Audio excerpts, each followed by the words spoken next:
폐가망신한다는 그 노름을 하는 사람에게 저희 어머니나 할머니께 들었던 말이죠. 노름을 못하게 하려고 손을 잘랐대요. 그런데 알고 보니까 이 사람이 없어졌어. 보니까 발은 멀쩡하니까 가가지고 노름을 하는데 손이 없으니까 어디다 하냐면 발가락에 끼워서 노름을 하고 있다는 거예요. 그러니까 손을 잘라도 어떻게든 한다고 하는 말이 생각나더라고요. 본문은 죄의 문제를 해결하는 그런 죄 문제를 막는 해결책으로 죄 지은 주체를, 그러니까 손, 발을 잘라내는 주체를 제거하라는 내용으로 우리가 알 수도 있는데요. 그런데 그렇지 않습니다. 죄를 병으로 보자면, 병으로 한번 예를 들어볼게요. 좀 이해를 돕기 위해서. 병으로 보자면 증상을 치료하는 것이 있고 병 자체를 치료하는 것이 있습니다. 무슨 말이냐면 제가 예를 들어서 밤에 잠을 잘 못 자요. 그리고 소화도 잘 안 되고 먹을 의욕이 없습니다. 그러면 두 가지잖아요. 밤에 잠을 못 자고 소화가 잘 안 돼서 먹을 의욕이 없다면 두 가지인데, 밤에 잠을 잘 못 자는 상황에서는 수면제 처방을 하거나 멜라토닌이 부족하니까 나이 먹고 이제 멜라토닌 처방을 받아서 먹으면 될 수 있을 것 같습니다. 그리고 소화가 안 되니까 알고 보니까 좀 위가 약해진 것 같아요. 그래서 위에 관련된 약을 처방을 받을 수 있습니다. 소화제를 먹게 한다거나 하면 그 증상은 그 순간에 개선될 거예요. 이것이 말하는 대로 증상을 치료하는 겁니다. 그 자체의 증상을. 그런데요, 병 자체를 치료하는 것은 조금 다르게 접근합니다. 밤에 왜 못 자는지를 생각해 보는 거예요, 우리가. 소위 밤에 잠을 못 잔다는 것은 심장에 이상이 있을 수도 있다는 거예요. 그 심장이 대단한 것이 아니고 열이 있어도 맥박이 많이 뛰거나 열이 있어도 또 정서적으로 불안한다거나 하면 잠을 못 자고, 잠을 못 자니 입맛도 없어질 수 있는 것입니다. 소화가 안 되는 것은 또 다른 스트레스를 통해서 우리가 소화가 안 될 수도 있지만 실제는 스트레스를 받으면 위가 제일 먼저 놀라는 게 아니고 사실은 간이 먼저 놀란다고 그래요. 그러니까 간의 기운이 소화의 위를 침범해서 영향을 줘서 안 좋게 한다는 것입니다. 그러면은 그 소화가 안 돼서 우리가 먹었던 음식이 전신에 다 영양분으로 가야 될, 피도 만들고 영양분으로 가서 잘 몸을 움직일 수 있는 에너지로 써야 되는데, 그 피를 만들어서 심장에 보내줘서 심장 박동이 잘 뛰게 하고 규칙적으로 뛰게 하고 안정적으로 이 몸이 건강할 때 정신도 건강해지는데, 이게 이제 한 가지가 다른 요인이 영향을 줘서 간이 위가 소화를 못 시켜서 심장에 제대로 피를 공급하지 못할 만큼 생성이 안 되고, 그러니까 여러 가지 연관된 상황으로 일이 벌어질 수 있다는 것입니다. 이게 바로 병 자체를 치료하는 상황이 되는 것입니다. 아까하고 좀 다르죠. 아까 증상도 똑같은 증상 속에 어떻게 대처하냐면 밤에 잠 못 자고 소화 안 되니까 멜라토닌 먹고 소화제 먹으면 되는 거하고, 지금은 그 영양이 무엇일까를 판단해서 위를 그리고 소화제를 그래서 먹는 게 아니고 간에서부터, 그리고 간에 영향을 준 게 무엇인가, 그러면 스트레스가 있을 수도 있잖아요. 여러 가지 악영향을 주는 그것을 찾아서 해결을 한다는 것입니다. 이런 예와 같이 죄 짓는 손과 발을 자르는 행위가 죄의 증상을 일으키는 것을 없애라는 것이 아니라 손과 발을 끊는다고 해서 죄의 문제가 해결되냐는 것입니다. 그것이 아니라 뭐가 잘못되어서 그 증상이 나타났는가, 뭐가 잘못돼서 우리가 손과 발을 자를 만한 그런 상황이 벌어져야 되는지, 그 깊은 속을 살펴서 근본적인 해결을 해야 된다는 것입니다. 우리의 신앙도 동일합니다. 손과 발 자를 것이 아니라, 그래서 그 증상을 없앨 것이 아니라 본질적인 부분, 그 본질에 지금 영향을 주고 있는, 악영향을 주고 있는 그 불순물을 제거하라는 말씀이라는 것입니다. 그래서 본문 제목이 무엇입니까? 성도의 자세예요. 그러니까 성도가 어떤 자세로 살아가야 본질적으로 이 문제가 해결되는지, 믿는 사람들에게 먼저 시급하게 정리되어야 될 문제가 무엇인지 있습니다. 그게 바로 무엇이냐면, 본질이 안 바뀌면요, 근본적인 문제가 안 바뀌면 그 잘못된 그 본질로 인해서, 그러니까 잘못된 핵심으로 인해서 우리가 계속적인 잘못들을, 죄를 범한다는 것입니다.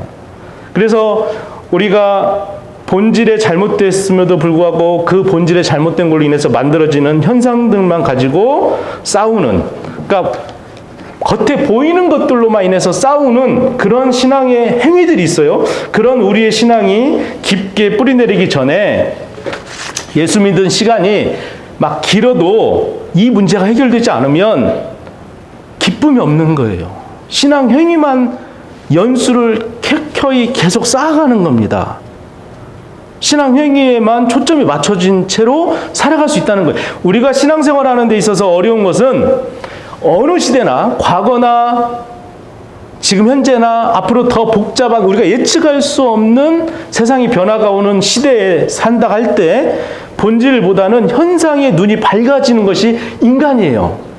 아, 이렇게 살면 이렇게, 이런 현상이 오면 이렇게 살면 되겠다. 이렇게 하면 이렇게 되겠다. 이거 인간이 다 생각하고 판단합니다. 그런데 이거는요, 현상적인 부분을 보고 인간이 생각하는 방식이라는 것입니다. 그거에 눈이 밝아져 있어요.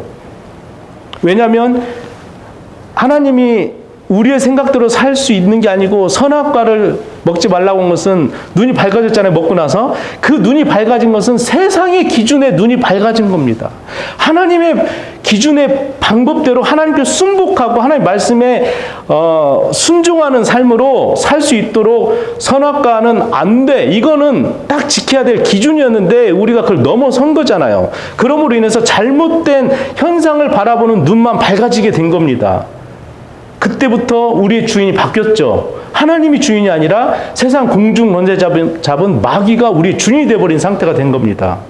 그래서 그거에 끌려가고 눈이 밝아진 채로 그때마다 반응해야 하는 일거리가 너무 많아요. 힘들다는 겁니다. 심지어는 교회 안에서도 본질적인 문제를 붙들고 우리가 싸워야 될 건데 보이지 않는 것들이 좀 대부분 많죠. 알잖아요. 이 자리에 나왔지만 예배를 잘 드리려고 하는 그 마음으로 왔지만 방해하는 것들이 많습니다. 걱정, 돌아가면 염려, 내 건강, 내 자녀들 문제, 내 여러 가지 일들, 여러분 이것들이 우리를 가만히 놔두지 않습니다. 그런데 이거에 대해서 일거리가 너무 많은 채 심지어는 교회 일을 하는 순간조차도 교회 일도 여러분 본질이 아닌데도 그거에 너무 우리가 목매요. 우리 그런 거 많이 경험해봤잖아요. 김장하다가 싸우고 뭐하다가 싸우고 교회 뭐한다고 하다가 다툼이 일어나서 중재하다가 목사님 진을 다 빼게 되고 이런 일들이 사실은 비일비재하게 많이 있는데 길거리가 너무 많아. 왜? 현상만 보고 우리가 그것을 처치하다가 눈이 밝아져가지고 힘들다는 것입니다. 과거나 지금이나 앞으로도 더 그럴 수 있을 것입니다. 또 신자는 이렇게 해야 돼. 어떤 행동을 보고 이렇게 하면 되겠어? 저 사람은 그 행동이 신앙이 아니야. 집사도 아니고 권사도 아닌 사람 같아. 이런 말을 할 수 있지만 아니 또 볼까봐 두려워서 본질적인 것보다 남의 눈을 의식하는 신앙생활이 너무 많다는 것입니다. 그리고 그것에 대해서 유혹에 빠지기 쉽다는 것입니다. 로마서 14장 23절에는 그래서 이렇게 말씀하고 있어요. 제가 읽어드릴게요. 이거 준비 못해 죄송하고요. 의심하고 먹는 자는 정죄되었나니 이는 믿음을 따라 하지 아니하였기 때문이라. 믿음을 따라 하지 아니하는 것은 다 죄니라. 이렇게 말씀하고 있습니다. 로마서 14장은요. 이 말씀이에요. 먹는 거에 대한 문제가 나오는데 로마 제국 그때 당시에 로마의 제국에는 수없이 많은 그 신들에게 그러니까 제사를 지내는 일들이 있었습니다. 그래서 시장에 유통되는 고기들이 모든 시장에 유통되는 판매되는 고기가 제국의 우상들에게 바쳐진 다음에 그러니까 우상 제물로 드린 다음에 이 시장으로 유통돼서 나오는 우상 제물의 고기입니다. 그래서 그것을 먹느냐 마느냐는 문제가 크나큰 문제였습니다. 신앙을 지키는 자들이 어떻게 우상 제물에 바친 그 우상의 고기를 먹느냐? 먹으면 믿음이 없는 사람이다. 그렇지 않다. 믿음대로 먹어라 하는 이런 문제가 로마서 14장의 배경으로 있는 거예요. 그런데 이것을 따를 것이 아니라 바울 사도가 말하는 것은 무엇이냐면 믿음의 문제라는 것입니다. 믿음의 문제. 먹고 안 먹고의 우상 제물이다 이거 이전에 믿음의 문제를 생각해 보자는 거예요. 그러니까 본질적으로 접근한 거예요. 바울도 믿음으로 쫓아서 해야 한다는 것이라고 지금 14장 23절에 말하고 있습니다. 제가 다시 한번 읽어드릴게요. 의심하고 먹는 자는 정죄되었나니 이는 믿음을 따라 하지 아니하였기 때문이라. 믿음을 따라 하지 아니하는 것은 다 죄니라라고 말씀하고 있습니다. 믿음을 따라 하지 않는 건 다 죄라고 말씀하고 있습니다. 우리가 예수 믿고 하나님의 자녀된 사람들은 신분이 변화됐습니다. 맞습니까? 우리가 예수를 믿고 하나님의 자녀된 사람은 신분이 변화됐잖아요. 어떤 신분이 변화됐습니까? 아까 말씀드렸던 본질상 진노의 자식, 마귀의 자식이었다가 하나님의 은혜로 말미암아 하나님의 선택하심으로 나를 예수 믿게 하는 그 은혜, 믿음, 그 믿음을 내게 주셔서 그 믿음을 통해서 내가 하나님을 만나게 되고 하나님이 그 믿음의 그 통로를 통해서 예수 믿는 그 믿음을 통로를 통해서 생명 얻는 죽음에서 생명으로 옮겨진 사람, 본질상 진노의 자녀에서 하나님의 자녀로 옮겨진 사람이잖아요. 그러니까 신분이 바뀐 사람들이죠. 우리 모두가. 이렇게 된 사람은 신분이 변화된 사람들은 믿음으로 반응하는 삶이어야 된다는 거예요. 지금 로마서 14장 23절에 말한 대로 조금 이 우상제물 먹고 안 먹고 이거 죄냐 아니냐 판단하기 이전에 믿음으로 판단하라는 겁니다. 그러면 우리는 어떤 사람입니까? 믿음에 거하는 삶으로 바뀌었다는 사람이에요. 지금 말씀드린 것은. 그러면 어떻게 해야 되겠습니까? 로마서 5장 1절에서 2절 읽어드릴게요. 그러므로 우리가 믿음으로 의롭다 하심을 받았으니 우리 주 예수 그리스도로 말미암아 하나님과 화평을 누리자. 2절 또한 그로 말미암아 우리가 믿음으로 서 있는 이 은혜에 들어감을 얻었으며 하나님의 영광을 바라고 즐거워하느니라. 두 가지를 말하고 있어요. 로마서 5장 1절에서 2절까지는. 첫 번째는 우리가 믿음으로 의롭다 하심을 받았대요. 그러니까 하나님의 자녀가 된 상태가 된 거예요. 믿음으로. 누구 때문에? 예수 그리스도 때문에. 우리 주 예수 그리스도 때문에. 그리고 두 번째는 뭐냐? 우리가 믿음으로 서 있는 그러면 은혜에 들어감을 얻었대요.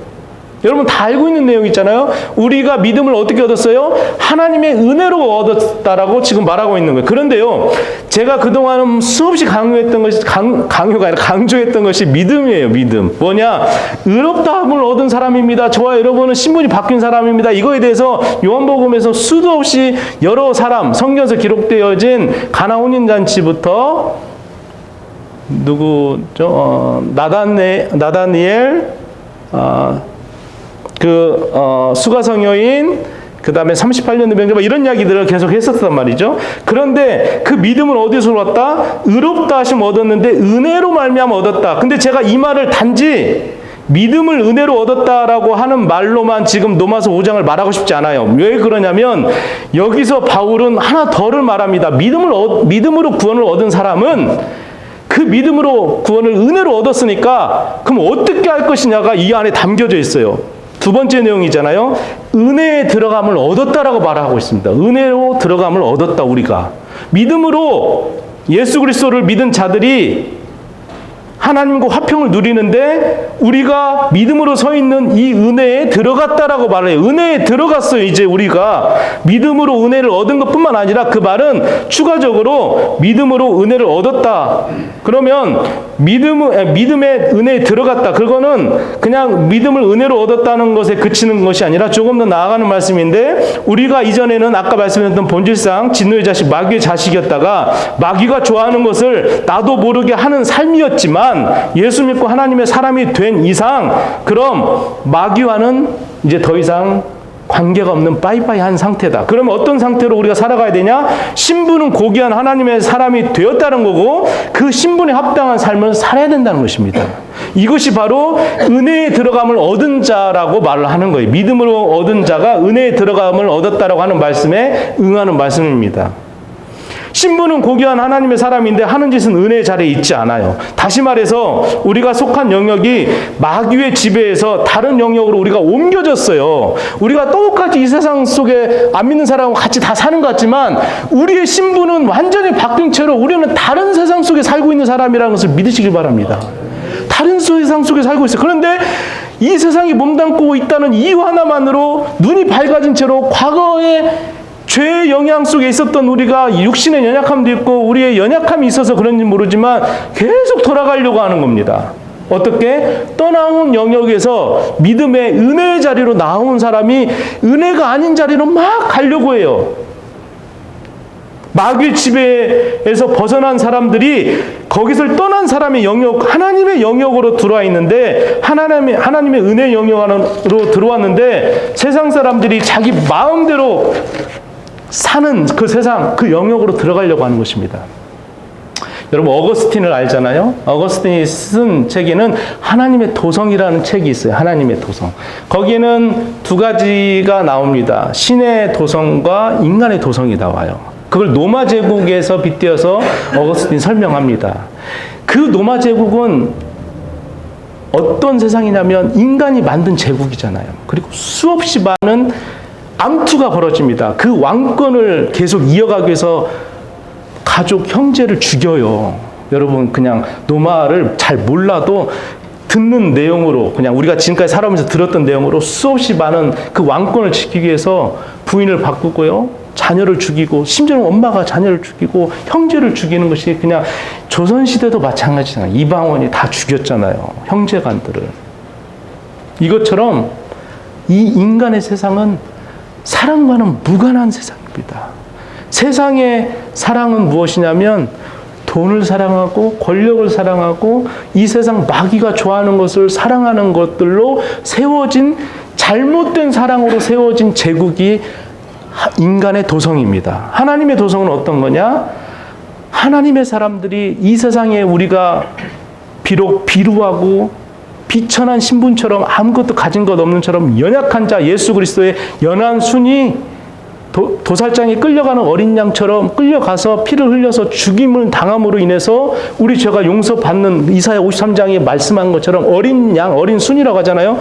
그 힘없는 자가 마치 이 땅에서는 인정받지 못하는 것 같으나 하나님의 사람으로 거듭낸 자들이 하나님의 진정한 진실된 사랑, 당신의 독생자 아들 예수 그리스도를 보내심으로 죽임으로 우리의 죽음에 대신하여 살리신 그 생명의 사랑이 우리 안에 역사하심으로 우리가 맞바꿔진 하나님의 사람으로 하나님의 변화된 사람으로 우리가 바뀌었잖아요. 그러면 이전에 살았던 세상 도성에 살았던 사람이 이제 하나님의 신의 도성으로 옮겨진 영역이 바뀐 우리가 세워가는 세상이 바로 하나님의 도성입니다. 이 도성은요 딱 유일하게 어떤 거냐면 사랑입니다. 사랑. 이 사랑은 세상에 비교할 수 없는 감히 비교도 되지 않는 본질적으로 다른 세상이에요. 사랑이에요. 그래서 왜 우리가 세상 사람들이 자기 마음대로 살고 자기 중심대로 살고 세상의 보상을 요구하고 사는 사람들처럼 아직도 거기에 머물러 있냐는 거예요. 우리가 이미 바뀌어졌고 우리의 나라가 바뀌었고 우리의 신분이 바뀜으로 인해서 우리는 나라가 바뀌었잖아요. 이미 바뀌었잖아요. 하나님의 사람, 하나님의 나라의 사람으로 바뀌었잖아요. 그런데 하나님의 자리에 들어왔으면 하나님 뜻에 살고 하나님께 보상을 받아야 되고 하나님께 기대해야 된다는 것입니다. 하나님의 기쁘신 소원을 두고 행하려 노력하는 자가 되어야 되는 것이 오늘 본문에서 제목으로 삼은 성도의 자세라는 것입니다. 백날 은혜로 구원받았다라고 값없이 은혜를 받았다 에서 우리가 더 나아가고 자라가고 있는지를 우리가 생각해 봐야 되는 것입니다. 은혜로 구원받은 것은 내 영역이 아니었죠. 하나님이 다 해주신 거잖아요. 내가 무엇을 해서 구원을 얻은 건 아니잖아요. 값없이 은혜를 받았다고 우리는 알고 있어요. 그렇다고 해서 우리의 삶조차도 그냥 은혜로 받았으니 세상 사람들과 같이 똑같이 자기 마음대로 자기 중심대로 세상의 보상을 요구하고 사는 사람처럼 살아야 되겠습니까? 이것은 로마 제국의 그 피비린내 나는 암투 속에 살아가는 마치 짐승들이 우글거리는 그 세상 속에 서로 못 잡아먹어서 안달인 그 세상 속에 그냥 살아가는 자와 똑같아요. 다시 그냥 시궁창 속에 버려지는 겁니다. 우리 스스로가 마귀에게 다시 돌아가는 거예요. 하나님의 영역으로 들어왔다면 그에 맞는 신분의 삶, 하나님의 주권, 다른 말로 말해서 다스리심, 하나님 이 세상을 다스리고 계셔. 어떻게 하면 인간이 저렇게 극악무도한 죄를 범하고 사는 사람이 될 수 있을까? 이 나라가, 이 세상이 어떻게 되려고 이렇게 될까? 그런 걸 보면 하나님이 정말 다스리고 계실까? 하나님 정말 살아 계실까라고 하는 그런 일들이 있다 할지라도 분명한 것은 하나님이 지금도 이 세상을 좌시하지 않고 보고 계신다는 것입니다. 로마서 3장에는요. 2장 5절 정도에 수없이 많은 인간의 죄가 나옵니다. 추악, 자랑, 교만, 서로 헐뜯는 것들이 막 나와요. 수군수군대고 비방하는 것들이. 그러면서 뭐라고 하냐면 너희 하나님의 길이 참으심, 인내하심, 너희 죄를 용서하는 인내하심을 너가 멸시하느냐? 그러면서 하나님 뭐라고 하냐면 마지막 때에 그 모든 죄를 보응하실 때 다 쌓아놓는다고 합니다. 여러분 이 세상이 그냥 가는 것 같아요? 하나님 지금 심판 안 하니까 하나님 안 계신 것 같아요? 아니라는 것입니다. 하나님이 지금 그 모든 죄들을 다 계산하고 쌓아가고 있어요. 왜? 쌓아지면 어떻게 돼요? 마지막 심판날에 그 수없이 많은 죄 1번, 2번, 3번, 100번, 1000번, 10,000번을 다 하나님이 계산하실 거라는 것입니다. 그게 바로 2장 5절에 나온 말씀이에요. 하나님이 다 쌓아가고 있대요. 죄를 다 쌓고 있어요. 기다리고 계시는 거예요, 하나님이. 더 이상 우리가 추구해야 될 영역, 우리가 생각해야 되는 질서, 가치관들이 믿음으로 쫓아하지 않는 것이 모두 죄라는 것입니다. 대표적으로 말하면 이 세상 사람들과 우리가 다를 게 뭐냐. 저들은 자기 방식대로 살고 저들은 자기를 위해서 살잖아요. 세상에 속하였고 우리는 어떻습니까? 우리 방식대로 살지만 몸부림치잖아요. 하나님을 위하여 살려고. 또 하나님께 속해 있기 때문에 그 말씀 하나 때문에 내게 구원을 주셨기 때문에 하나님의 사람이라는 것을 알기 때문에 그 정체성이 있기 때문에 그래도 마음에 양심이라도 있잖아요. 조라도 교회에 나오잖아요. 일단 여기 앉아 있잖아요. 프로죠, 프로. 재미없는 거 더 이상 안 하잖아요.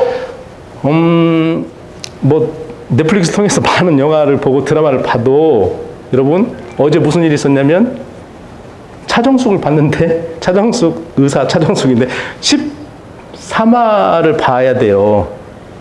근데 12화까지 누가 봐놨어. 근데 12화를 안 봤나? 생각이 드는 거예요, 순간. 그러면서 딱 켜봤죠. 앞부분을 봤더라고요. 그거 다시 볼까요, 안 볼까요? 그 본 거 봐요, 안 봐요? 안 봐. 다시 한 걸 안 봐요, 우리. 이미 다 봐고 아는데 뭘 흥미도 없고 아무 재미도 없는데 뭘 또 봐요. 여러분, 이게 무슨 말이냐면 우리가 이 모든 것들을 반복적으로 하지 않는다는 거예요. 이것들에 대해서 재미없는 일은. 근데 여러분, 교회에 오는 거 매주 똑같이 오지만 여러분 이 자리를 잊지 않고 오는 것은 여러분 동일하잖아요. 오늘 순서도 똑같아. 항상 여기 서가지고 찬양 시작하고 그 다음에 사도신경하고 찬양하고 기도하고 또 지루한 오늘 1시간짜리 아니에요. 오늘 좀 빨리 끝내려고 그래요. 이것만 달라요. 근데 여기에 동일함에도 불구하고 조라도 여러분 오시잖아요. 드라마는 반복되면 안 보지만 영화는 반복되면 안 보지만 여러분 오시잖아요. 그러니까 여러분 무엇이다? 프로예요, 프로. 어떤 프로냐? 하나님께 붙들린 프로라는 겁니다. 하나님이 붙들렸잖아요, 여러분. 그러니까 오시는 거 아니에요? 여기 뭐 재미있다고 세상보다 더 재미없는 일들이 있음에도 불구하고 오시는 이유는 하나님의 은혜를 사모하기 때문에 오시는 줄 믿습니다. 여러분 10년 가운데 여러분 성령을 통해서 여러분 10년 가운데 하나님이 함께 하심을 좀 믿어요. 그렇기 때문에 오신 줄 믿습니다. 고린도전서 16장 14절에 아까 말씀드렸던 이 모든 것이 너희 모든 일을 사랑으로 행하라고 합니다. 요한일서 4장 7절에서 11절까지 제가 읽어드릴게요. 사랑하는 자들아 우리가 서로 사랑하라. 사랑은 하나님께 속한 것이니 사랑하는 자마다 하나님으로부터 나서 하나님을 알고 사랑하지 않는 자는 하나님을 알지 못하나니 이는 하나님은 사랑이심이니라. 하나님의 사랑이 어떻게 나타났느냐? 하나님이 자기의 독생자를 세상에 보내심을 그로 말미암아 우리를 살리려 하심이라. 우리가 하나님을 사랑한 것이 아니고 하나님 우리를 사랑하사 우리 죄를 대속하기 위해 화목제물로 그 아들을 보내셨습니다. 사랑하는 자들아 하나님이 이같이 우리를 사랑하셨은즉 우리도 서로 사랑하는 것이 마땅합니다. 왜 사랑해야 됩니까? 우리가 하나님께 속했기 때문입니다. 이제 5월이라 가정의 달이라고 목사님이 말씀하시면서 이 주의 말씀으로 해요 이렇게 하셨는데 저는 또 다른 거라. 근데 이게 사랑이 다시 보니까 하나님의 사람들의 대표적인 하나님의 영역 안에 있는 사람들, 이 과거에 죄지었던 죄가 무성했던 세상의 영역에서 하나님의 영역으로 넘어온 우리 하나님에 속해 있는 사람들에게는 대표적인 게 이 사랑이죠. 왜냐하면 하나님은 사랑의 근본이시니까. 그래서 우리 책임, 어떤 구호 같은 목표로서 사랑하자, 막 우리 서로 으쌰으쌰 사랑하자, 이게 아니고 하나님의 사람이 되고 그 이전에 하나님의 사랑을 경험한 자들은 본질적으로 사랑해야 된다는 겁니다. 그래서 성도는 하나님을 닮아가야 되는 것인데, 하나님 어떤 분이다? 사랑의 하나님이시잖아요. 그러니까 그 사랑의 하나님을 닮아가는 것, 우리도 서로 사랑해야 되는 것이 하나님을 아는 것이라고 말을 하고 있습니다. 근데 마태복음 7장에 예를 들어서 주여 주여 하는 자마다, 그때 말씀드렸던 하는 자마다 다 천국에 들어가지 못한다고 했습니다. 그들은 주의 이름으로 선지자 노릇도 하고 주의 이름으로 귀신도 쫓아내고 주의 이름으로 많은 권능을 행해서 많은 사람이 유익을 준 것 같은 느낌이 있어요. 대단한 능력이 있다고 생각이 돼요. 그런데 많은 권능을 행했음에도 불구하고 예수님 뭐라고 말씀하시냐면 난 너를 모른다라고 말합니다. 왜냐하면 사랑으로 하지 않았기 때문입니다. 그 본문 말씀의 앞에 보면 원수를 사랑하는 말씀도 있고요. 예수님이 그 사랑에 대한 내용을 말씀하시면서 이 말씀으로 이어져 나가요. 그러니까 무슨 말이냐면 우리의 종교적인 모습, 사랑으로 하지 않고 믿음의 행위가 사랑이라는 것으로 인해서 표출이 돼야 되는데, 믿음의 행위, 사랑의 표현이 없이 그냥 믿음의 어떤 본질적인 게 아니라 겉의 모습만 보여지는 어떤 종교적인 모습, 행위, 종교적인 껍데기로 자기밖에 모르는 자기 고집은 내 안에 품고 있은 채로 내 이익을 추구하고 욕심의 속에 감춘 채 겉으로만 거룩한 척, 신앙생활을 잘하는 척 하나님을 위하는 사람이 이렇게 살 수 있습니까? 절대 그럴 수 없다는 것입니다. 우리는 얼마든지 종교적 행위로 다른 사람을 속일 수가 있어요. 아까 속였잖아요. 밖에서는 잘하는 척하지만 집에 가면 악마로 변하는 것을 우리는 봤어요. 하나님을 위하지 않고 자기를 위할 수 있음이 성경에도 얼마든지 있어요. 아까 그 귀신을 쫓아내고 선지자 노릇하는 사람들, 그 사람들 수없이 많은 종교적 신념과 행위를 함에도 불구하고 자기를 위하는 사람들입니다. 금식도 자기를 위하고 하는 사람들이에요. 그 큰 어귀에 가서 많은 사람이 지나가는 길거리에서 금식하는 모습, 나 금식하는 모습, 근심하고 있다라고 하는 그 표정을 짓잖아요. 그런데 속으로는 자기를 위한다는 것입니다. 하나님을 위하지 않고 자기를 위할 수 있듯이 성경에도 얼마든지 있는데, 현재의 기독교인들, 아니 저도 그렇고 여기 우리 모두가 다시 한번 점검을 해봐야 된다는 것입니다.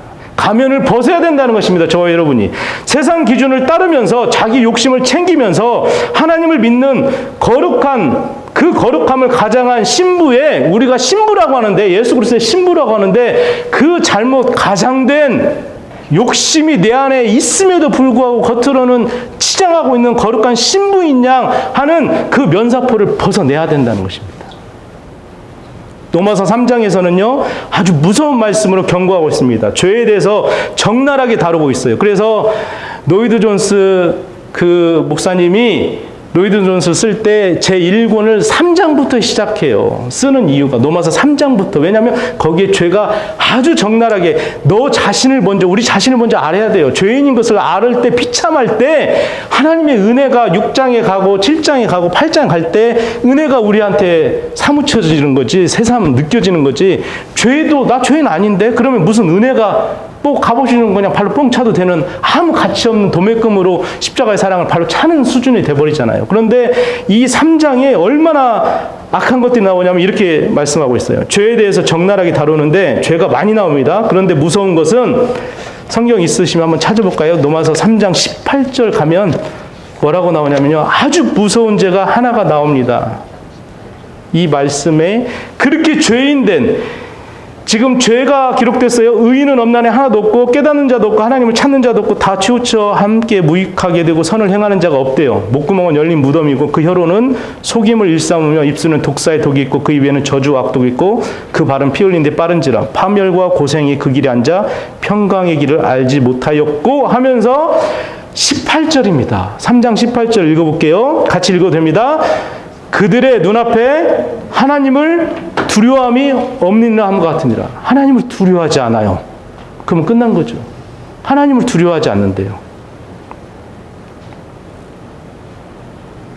자기를 사랑하고 자기 우상이 빠져있다 세상에서 보상을 받으려고 하는 사람들이, 중요한 건 하나님의 사람들이 그렇다면 우리 신앙이 손발만 찍어내려는 증상만 없애는 종교 행위이지 무엇 다르겠습니까? 신실한 자가 되지 못하는 자라는 것입니다. 이런 자들은 도무지 예수님 말씀하시는 나는 너 몰라. 손발 자르고 와도 난 너 몰라라고 할 수 있어요.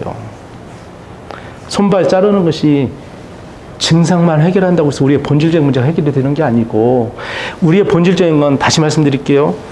죄 속에 살 때는 몰랐고 우리 알 수도 없었고 할 수도 없었을 거예요. 그런데 이미 예수 그리스도의 사랑을 경험하고 하나님이 어떤 분이시고 하나님이 예수 그리스도의 사랑을 경험한 자들에게 그냥 홀로 이 땅에 우리가 살지 않게 성령을 보내주셨잖아요. 보혜사 성령을. 그 성령이 말할 수 없는 한식으로 내 안에서 역사하고 계시잖아요. 잘못될 때, 잘 깨닫지 못하고 있을 때 알려주시잖아요. 그리고 이것을 인지할 수 있도록 매 순간 우리와 함께 하시잖아요. 그러면서 지금도 눈동자같이 우리를 지키고 계시잖아요. 그런데 이 신실한 하나님의 사람으로 바꾸는 정체가 바뀐, 신분이 바뀐 자가 과거로 회귀하려고 하는 것들, 세상의 질서대로 가려고 하는 것들, 우리가 옮겨졌다면 이제 하나님의 섭리를 따라가야 되잖아요. 그 섭리의 한 예를 제가 사랑이라고 표현한 거예요. 하나님의 도성에 있는 사람들은 하나님의 사랑으로 서로 먹고 마시고 자유하고 화평하고 그 안에서 천국을 맛보는 것들입니다. 세상의 기준과는 다른 기준이에요. 돈이 많고 권력이 높다고 해서 즐겁고 행복한 삶의 그런 기준으로 사는 기준이 아니고, 하나님의 사람으로 왔을 때는 하나님의 사람의 방식대로 사는 것입니다. 그런데 우리가 그것을 따르지 않는다? 다시 돌아간다? 이거 어떤 사람은 똑같냐면 로마서 3장 18절에 나온 대로 그들의 눈앞에 하나님을 두려워함이 없는 사람으로 다시 세상 사람들과 똑같이 돌아가는 사람은 똑같다는 겁니다. 죄를 범하는 게 아니라 하나님을 두려워하지 않아요. 아예 세상이. 그래서 우리는 하나님의 주권, 다스리심을 믿고 주인이신 하나님께 나아가서 호소하며 누구에게 보상받는다? 이제 하나님의 사람이니까 하나님께 보상받고 그분의 질서대로 따르는 자들이 되어야 한다는 것입니다. 이것이 성도의 자세입니다. 성도의 자세는 복잡한 게 아니고 하나님의 말씀대로 준행하면서 하는 거예요. 믿음의 반석 위에 집을 지은 자와 같이. 집만 똑같이 짓는다고 해서 너 집 왜 안 지었어가 아니라 다 지었다고요. 마태복음 7장에 나온 대로 다 지었는데 한 사람은 반석 위에 지었고 다른 한 사람은 모래 위에 지었다. 모래 위에 지었어 그 사람도. 근데 믿음이 없이 말씀 지키지 않고 따르지 않으니까 그냥 무너져 버리는 거예요. 우리 신앙을 지금까지 수십 년간 해왔으면서 지금 무너지면 너무나 아깝잖아요. 지금 돌아서기엔 너무나 아깝지 않아요? 난 너무나 아까울 것 같아요. 내가 왜 이렇게 살았어야 되느냐, 막 이런 생각이 그냥 밀려올 것 같아요. 근데 우리 그렇지 않잖아요. 하나님의 사람으로 살고 미래에 하나님 나라에 갈 것은 뭐 자명하지만 지금 이 땅에서도 하나님 안에서 하나님의 방식대로 살아가는 거 떳떳하고 내가 행복하고 그 안에서 하나님이 나와 함께 하심으로 인해서 내가 하나님께 억울하고 신원해야 될 일이 있으면 하나님 앞에 눈물 흘리면 되잖아요. 보상받으면 되는 거잖아요. 지금 내가 몸이 연약하고 있는 게 없어요. 그때마다 누구에게 아뢰면 됩니까? 하나님의 사람이니까 하나님 안으로 들어가서 하나님과 부르시면 되죠. 하나님께 여쭈면 되잖아요. 이것이 성도의 자세입니다. 다시 세상 보지 않길 원합니다. 노새처처럼 돌아보면 뭐가 됩니까? 네, 돌아보면 그렇게 됩니다. 소가 쟁기를 가는데 쟁기 든 자가 뒤돌아보면 어떻게 됩니까? 쟁기가 뜨잖아요. 밭을 갈 수가 없습니다. 하나님의 사람으로 저와 여러분이 부르심을 받은 이상 하나님의 방식대로 하나님이 행복하게 그 안에서 영원한 생명을 얻을 때까지 이 땅에서 하나님을 닮아갈 수 있도록 고통도 있지만 그것을 능히 이길 수 있도록 하나님이 우리를 붙들고 계심을 믿으시길 바랍니다. 네. 여러분, 저와 여러분이 그러한 사람이 되길 원합니다. 네. 같이 일어서서 찬송 부르시고 기도하고 마치도록 하겠습니다. 336장 찬송가.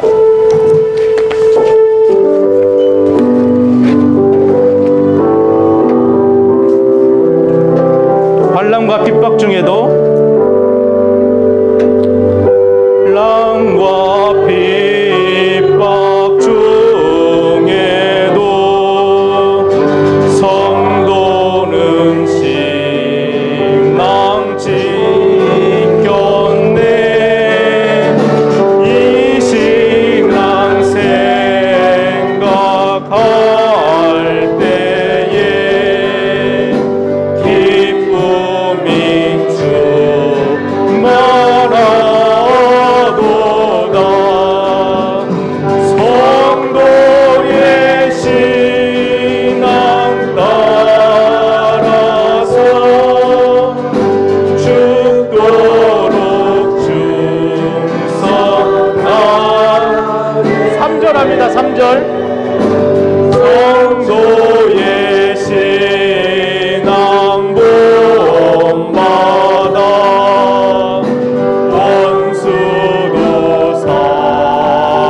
매번 말하지만 이전까지의 삶이 오늘 이 순간까지 어쨌든 나는 오늘 지금 살아있고 하나님이 기회를 주심으로 오늘 하루의 생명을 연장받은 사람입니다. 그렇다면 하나님의 사람으로 부름받고 하나님의 생명을 부여받은 오늘 이 하루, 내가 오늘 이 순간에 내가 결심을 하면 하나님께서 다시 한번 우리의 결심을 들으시고 하나님이 은혜를 베푸시사 긍휼을 여기심으로 다시 하나님이 주시는 그 놀라운 구원의 감격, 기쁨, 그리고 내 안에서 주체할 수 없는 생명의 놀라운 능력들이 내가 하나님의 사람이기 때문에 다시 회복되는 줄 믿습니다. 이 시간에 환난과 핍박이 있고 여러 가지 인생의 쓴잔을 많이 마시고 또 여러 가지 실패를 통해서 배신을 통해서 그리고 세상의 질서 속에서 내가 몸담으려고 하는 그 순간 속에서도 내 스스로는 그렇게 돌아갈 것이 아니고 이제 하나님의 영역으로 하나님의 도성으로 하나님이 다스리시는 그 사람으로 내가 온 이상 그 하나님의 놀라운 은혜를 경험해야 되지 않겠습니까? 이 시간에 하나님 앞에 이전 것을 다 다시 한번 내려놓고 하나님이 주시는 놀라운 그 사랑, 예수 그리스도가 나 때문에 죽으셨던 그 생명 맛바꿨던 그 사랑, 생명, 그거 다시 한번 내게 느끼게 해달라고 이 시간 기도하시고 다시 한번 그것을 상기될 수 있도록, 그래서 내게 다시 한번 처음에 예수를 믿었던 그 구원의 감격이 내 안에 역사하심으로 회복되어진 은혜가 있게 해달라고. 여러분, 이거 관계에 다시 물고 트잖아요. 그럼 모든 문제가 해결될 줄 믿습니다. 여러분, 우리의 건강이나 우리의 연약함이나 우리의 모든 죄성에 보여지는 현상적인 문제들, 근본적인 문제, 하나님과의 나와의 관계가 회복되어지면 이 모든 것은 해결되어질 줄 믿습니다. 이 시간 하나님 다시 한번 나를 붙들어 주십시오. 나를 불쌍히 여겨달라고, 긍휼히 여겨달라고 이 시간 다시 한번 기도하고 우리 나아가도록 하겠습니다. 기도합니다.